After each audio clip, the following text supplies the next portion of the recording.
বিমল, যেহেতু সুমি বৰাই জামিন লাভ কৰিছে আৰু আন দুটা গোচৰ অৱশ্যে চলি থাকিব, কিন্তু এটা গোচৰ যেহেতু জামিন লাভ কৰিছে, উচ্চ ন্যায়ালয়ে এই জামিন প্ৰদান কৰিছে, শেহতীয়া আপডেটছখিনি আপোনাৰ পৰা আৰম্ভণিতে জানি ল'ব বিচাৰিছোঁ বিমল।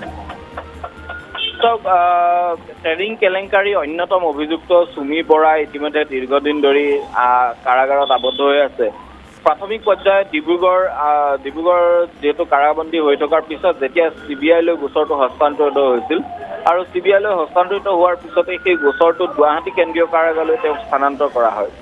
CBI ইতিমধ্যে গোচৰটোত প্ৰাথমিক পৰ্যায়ত CBI আদালতত তেওঁ যেতিয়া জামিন আবেদন কৰিছিল আৰু সেই সময়ত জামিন আবেদন তেওঁ খাৰিজ কৰিছিল CBI আদালতে। CBI আদালতে জামিন আবেদন খাৰিজ কৰাৰ পূৰ্বেও ডিব্ৰুগড় সত্ৰ ন্যায়াধীশৰ আদালতত জামিন আবেদন কৰিছিল আৰু সেই জামিন আবেদন কৰা গুৱাহাটী উচ্চ ন্যায়ালয়ৰ পৰা এটি অধিবক্তাৰ দল গৈছিল আৰু গৈ তেওঁৰ হৈ ওকালতি কৰিছিল আৰু সেই ওকালতি পৰ্যায়ত কিন্তু সত্ৰ ন্যায়াধীশৰ আদালতে সেই গোচৰটোত তেওঁক জামিন প্ৰদান কৰা নাছিল। কিন্তু পৰৱৰ্তী পৰ্যায়ত যেতিয়া দুবাৰকৈ জামিন আবেদন তেওঁ খাৰিজ কৰা হ'ল, পৰৱৰ্তী পৰ্যায়ত তেওঁ তৃতীয়বাৰ গুৱাহাটী উচ্চ ন্যায়ালয়ৰ কাষ চাপিলে জামিন বিচাৰি।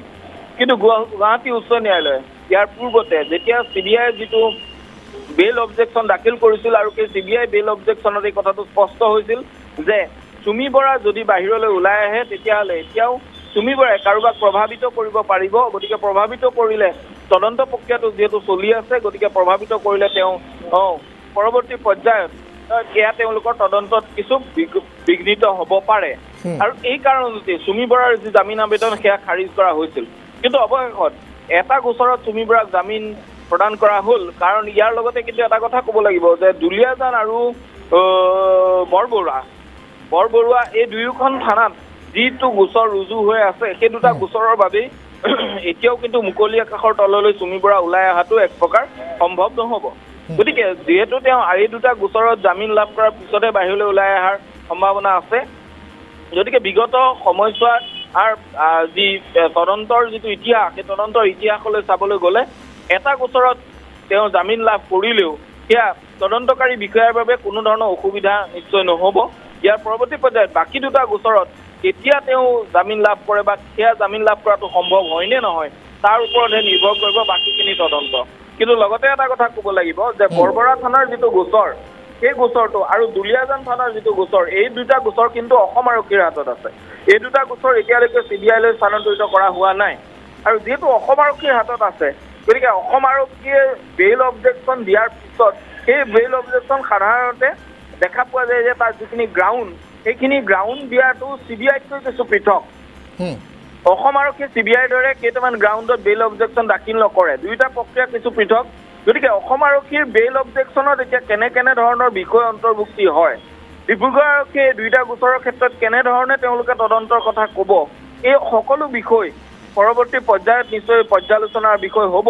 কিন্তু এই মুহূৰ্তত এইটোৱে কথা যে অসম আৰক্ষীয়ে নিশ্চয় বাকী দুটা গোচৰত আৰু কিছুদিনৰ বাবে বান্ধি ৰাখিব পাৰিব বুলি বা তেওঁক আদালতত তেওঁলোকক বেইল নিদিব বুলি আশা প্ৰকাশ কৰিব পাৰি। গতিকে কিন্তু কি হয় সেয়া সময়ে নিশ্চয় লক্ষণীয় হ'ব। বিমল, এটা বিষয় জানিব বিচাৰিছোঁ। ঠিক আছে, দুটা গোচৰ যিহেতু এতিয়াও জামিন লাভ কৰা নাই, বৰবৰুৱা থানা আৰু আন এখন থানাৰ গোচৰত জামিন লাভ কৰা নাই। এতিয়া কথাটো হৈছে যে তেওঁলোক এখোজকৈ আগুৱাই গৈছে, কিন্তু জামিনৰ দিশে এখোজকৈ আগুৱাই গৈছে। CBIৰ অন্তিমটো গোচৰত ইতিমধ্যেই জামিন লাভ কৰিছে সুমি বৰাই লাভ কৰিলে। ইয়াৰ পূৰ্বে দেখিবলৈ পোৱা গৈছিল বিশাল ফুকন, তাৰ্কিক বৰাইও জামিন লাভ কৰিছিল। ঠিক তেনেধৰণে অসম আৰক্ষীয়ে বহু ক্ষেত্ৰত কিমান দিন আচলতে কাৰাবন্দী কৰি ৰাখিব পাৰিব সুমি বৰাক। বহু ক্ষেত্ৰত অসম আৰক্ষীয়ে যেনেধৰণে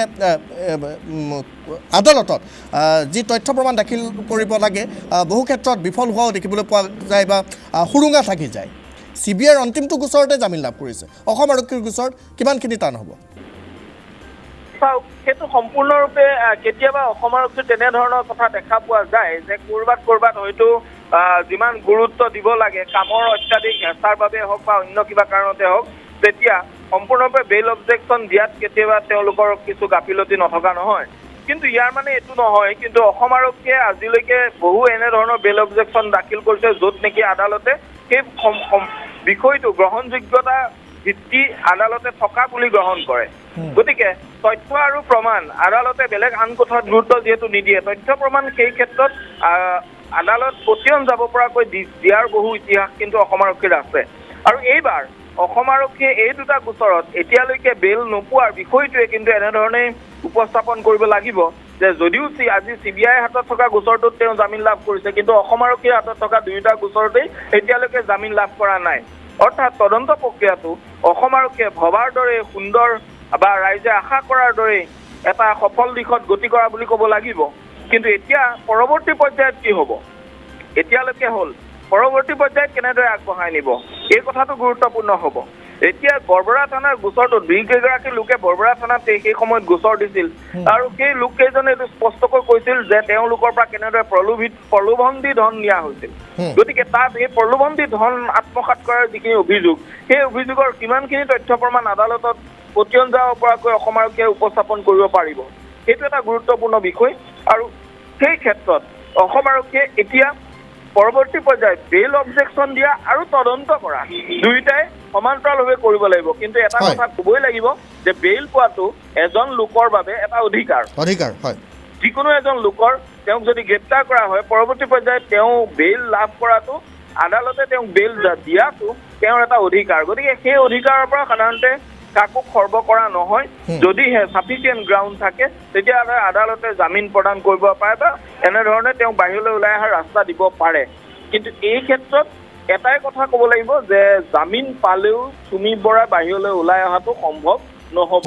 জামিন পালেও চুমি বৰা আৰু কিছু দিনৰ বাবে কিন্তু কেন্দ্ৰীয় কাৰাগাৰৰে আলহী হৈ থাকিব লাগিব। পাৰ্থ, ধন্যবাদ জ্ঞাপন কৰিছোঁ বিমল ভূষণ মহন্ত সমগ্ৰ বিষয়টো সন্দৰ্ভত সবিশেষ তথ্যখিনি জনোৱাৰ বাবে।